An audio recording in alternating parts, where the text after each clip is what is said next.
നമസ്കാരം. ആനുകാലികത്തിലേക്ക് സ്വാഗതം. India against corruption എന്ന ഓമനപ്പേരിൽ തുടങ്ങിയ അഴിമതി വിരുദ്ധ തട്ടിപ്പ് പോരാട്ടം മാത്രമാണ് ജീവിത ലക്ഷ്യമെന്നും രാഷ്ട്രീയ പാർട്ടിയോ അധികാരമോ ആഗ്രഹമില്ലെന്നും പറയുകയും പിന്നീട് അധികാരത്തിലിരുന്ന് അഴിമതി ആരോപണത്തിൽപ്പെട്ട് കസ്റ്റഡിയിലാകുകയും ചെയ്ത കേജ്രിവാളിൻ്റെ വളർച്ച ഒറ്റ നോട്ടത്തിൽ ആരിലും സംശയം ജനിപ്പിക്കും. ഭാരതം പോലെ ശക്തമായ ജനാധിപത്യ അടിത്തറയിൽ മുന്നോട്ടു പോകുന്ന ഒരു രാജ്യത്ത് അഴിമതി കേസിൽ അറസ്റ്റിലാകുന്ന ഒരു മുഖ്യമന്ത്രി കസ്റ്റഡിയിൽ കിടന്നുകൊണ്ട് സംസ്ഥാന ഭരണത്തിന് ചുക്കാൻ പിടിക്കും പോലും. അത് ശരിവച്ച് കസ്റ്റഡിയിൽ കിടന്നുകൊണ്ട് പുറപ്പെടുവിച്ചു എന്ന് വരുത്തി തീർക്കുന്ന ഉത്തരവുകൾ മന്ത്രിസഭയിലെ മറ്റൊരംഗം പുറത്തുവിടുന്നു. ജയിലിൽ പ്രവേശിപ്പിച്ചാൽ അവിടെ കിടന്നുകൊണ്ട് ഭരിക്കും എന്നാണ് വാദം. ഇയാളാരാ? ഡൽഹിയിൽ ഭരിക്കുന്ന ചക്രവർത്തിയോ? ഈ കണക്കിന് പോയാൽ ചുറ്റും അഴിമതി കേസ് വട്ടം ചുറ്റി പറക്കുന്നതിനിടയിൽ മറ്റൊരു രാജ്യത്ത് രാഷ്ട്രീയ അഭയം തേടി അവിടെ നിന്ന് ഭരിക്കും എന്ന് പോലും നാളെ പറഞ്ഞേക്കും. അതിനെ നാട്ടിലെ മാധ്യമങ്ങൾ പിന്തുണയ്ക്കുകയും ചെയ്തേക്കാം. 9 തവണ EDയുടെ നോട്ടീസ് ലഭിച്ചിട്ട് പോകാത്ത ഒരാളിൽ നിന്നാണ് ഇത്തരത്തിലുള്ള ഒരു സമീപനം.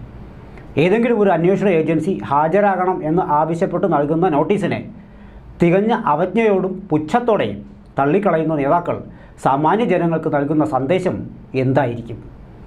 സാധാരണക്കാരനായിരുന്നുവെങ്കിൽ 9 തവണ നോട്ടീസ് ലഭിച്ചിട്ടും പോകാതിരിക്കാൻ കഴിയുമായിരുന്നു. മടിയിൽ കനമില്ല എന്ന് മിനിറ്റിന് ഉദ്ഘോഷിക്കുന്നവർ പോലും ഈ നേതാവിനെ പാഴിപ്പുകത്തുന്നത് കാണുമ്പോൾ സമൂഹത്തിൽ ഉയരുന്ന സംശയത്തിൻ്റെ ചോദ്യങ്ങൾ നിരവധിയാണ്. ജയിലിൽ കഴിയുന്ന പാകിസ്ഥാൻ വിമോചന സേനാ ഭീകരൻ ദേവേന്ദ്ര പാൽ സിംഗ് ഭുള്ളറുടെ മോചനത്തിനായി ആം ആദ്മി പാർട്ടിക്ക് 2014 മുതൽ 2022 വരെയുള്ള കാലയളവിൽ 133 കോടിയിലധികം രൂപ നൽകി എന്നാണ് ഖാലിസ്ഥാൻ അനുകൂല സംഘടനയുടെ നേതാവ് ഗുർപ്രത് സിംഗ് പന്നു അവകാശപ്പെടുന്നത്. 2014 ആം ആദ്മി പാർട്ടിയുടെ കൺവീനറായിരുന്ന അരവിന്ദ് കെജ്രിവാളുമായി ഇക്കാര്യത്തിൽ ധാരണ ഉണ്ടാക്കിയത് എന്നാണ് അദ്ദേഹത്തിൻ്റെ വാദം. വാഗ്ദാനങ്ങൾ പാലിക്കാൻ കഴിയാതിരുന്ന ആം ആദ്മി പാർട്ടിക്ക് ഖാലിസ്ഥാൻ അനുകൂലികളോട് മറുപടി പറയേണ്ടി വരുമെന്നും 6 for ജസ്റ്റിസ് എന്ന പേരിൽ കാനഡയിൽ പ്രവർത്തിക്കുന്ന പന്നു അവകാശപ്പെടുന്നുമുണ്ട്. പന്നുവിൻ്റെ വാക്കുകളെ വെള്ളം തൊടാതെ വിഴുങ്ങാൻ സാധിക്കുകയില്ല എങ്കിലും സാഹചര്യങ്ങൾ വെച്ച് നോക്കിയാൽ എന്തൊക്കെയോ എവിടെയോ ചീഞ്ഞു നാറുന്നതായി അനുമാനിക്കേണ്ടി വരും. ചണ്ഡീഗഡിലെ പോലീസ് സൂപ്രണ്ടിൻ്റെ കൊലപാതകവും ബോംബ് സ്ഫോടനങ്ങളിലും ഒക്കെയുള്ള പങ്കാളിത്തത്തിൻ്റെ പേരിലായിരുന്നു ഭുള്ളർ വധശിക്ഷയ്ക്ക് വിധിക്കപ്പെട്ടതും വധശിക്ഷ പിന്നീട് ജീവപര്യന്തമാക്കി മാറ്റപ്പെട്ടതും. അങ്ങനെ ഇന്ത്യ എഗൻസ്റ്റ് എന്ന തട്ടിപ്പിൽ നാട്ടിലെയും വിദേശത്തെയും ഒട്ടനവധി നന്മ നിറഞ്ഞ മനസ്സുകളാണ് പെട്ടുപോയത്. കേജ്രിവാളിനോടൊപ്പം നിന്ന യോഗേന്ദ്ര യാദവിനെയും പ്രശാന്ത് ഭൂഷണെയും ഒക്കെ തന്ത്രത്തിൽ ഒഴിവാക്കുകയായിരുന്നു ഇദ്ദേഹം. അന്നത്തെ അഴിമതി വിരുദ്ധ പോരാട്ടത്തിൻ്റെ മുൻനിരയിലുണ്ടായിരുന്ന അണ്ണാ ഹസാരെ പോലും കേജ്രിവാളിനെതിരെ കഴിഞ്ഞ ദിവസങ്ങളിൽ മുന്നോട്ട് വന്നിരുന്നു. രാജ്യവിരുദ്ധ താൽപ്പര്യങ്ങൾക്ക് കുടപിടിക്കുന്ന പ്രസ്ഥാനങ്ങളുമായും കളങ്കിതരുമായുള്ള ബന്ധവും ഒക്കെ അരവിന്ദ് കെജ്രിവാളിനെ സംശയത്തിൻ്റെ നിഴലിൽ കൊണ്ടുചെന്നെത്തിക്കുന്നു.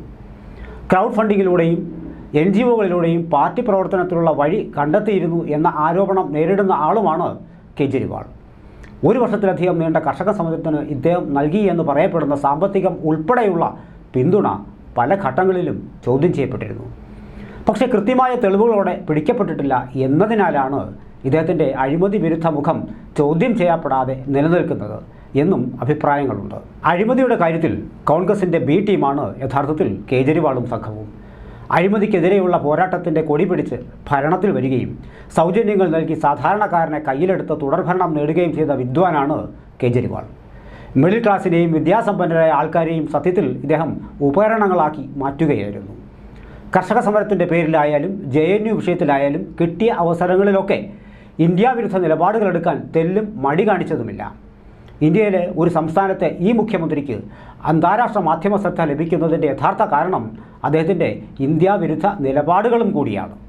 ഭരണഘടനയെക്കുറിച്ച് വാതോരാതെ വാചാലനായി സംസാരിക്കുകയും അതേ ഭരണഘടനയ്ക്ക് കീഴിലെ അന്വേഷണ ഏജൻസിയുടെ നോട്ടീസിനെ വലിച്ചു കീറുകയും ചെയ്യുന്ന ജനാധിപത്യ വിശ്വാസി എന്ന വിരോധാഭാസം സാധാരണക്കാരൻ ഇനിയും മനസ്സിലാക്കേണ്ടിയിരിക്കുന്നു. എത്രയോ ഏജൻസികൾക്ക് മുന്നിൽ ഹാജരായവരാണ് നരേന്ദ്രമോദിയും അമിത്ഷായും ഒക്കെ. അഴിമതി മറയ്ക്കാൻ ജനാധിപത്യം എന്ന് വിളിച്ചു കൂവുകയും മാധ്യമങ്ങളെക്കൊണ്ട് വാഴ്ത്തുപാട്ടുകൾ പാടിക്കുകയും ചെയ്യുന്ന മുഖംമൂടിക്കാരനായതുകൊണ്ടാകണം ഒടുവിൽ അണ്ണാ ഹസാരെ പോലും ഇദ്ദേഹത്തെ തള്ളിപ്പറഞ്ഞത്. വഴിതെറ്റിയുള്ള വിദേശ ഫണ്ടുകളും രാജ്യവിരുദ്ധ പ്രസ്താവനകളും രാജ്യത്തെ അസ്ഥിരപ്പെടുത്തും എന്ന് അറിയാത്ത ആളൊന്നുമല്ല കേജ്രിവാൾ. എന്നിട്ടുമെന്തേ ഇദ്ദേഹം ഇങ്ങനെ? കാര്യങ്ങൾ അറിയാൻ അധിക നാൾ കാത്തിരിക്കേണ്ടി വരില്ല.